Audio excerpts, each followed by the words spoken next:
আজকের রেসিপি কাঁচকলার কোপ্তা। তো কী করে বানিয়েছি দেখে নেওয়া যাক।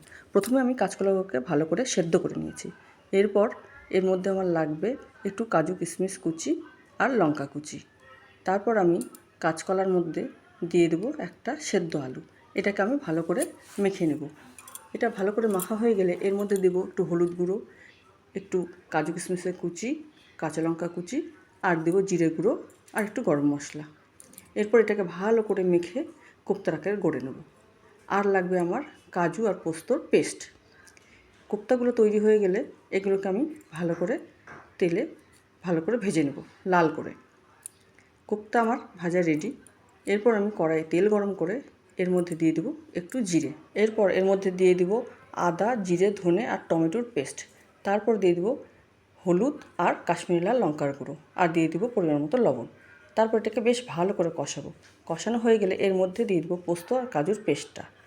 এটাও ভালো করে বেশ কিছুক্ষণ কষাতে হবে।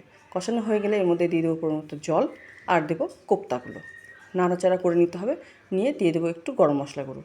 তারপরে এটাকে ভালো করে ফুটতে দেবো। ফোটা হয়ে গেলে এটা নামানোর আগে দিয়ে দেবো একটু ঘি। তাহলে তৈরি হয়ে যাবে আমাদের এই কাঁচকলার কোপ্তা। তোমাদের কার কার ভালো লাগে জানিও। এটা খেতে খুব টেস্টি হয়।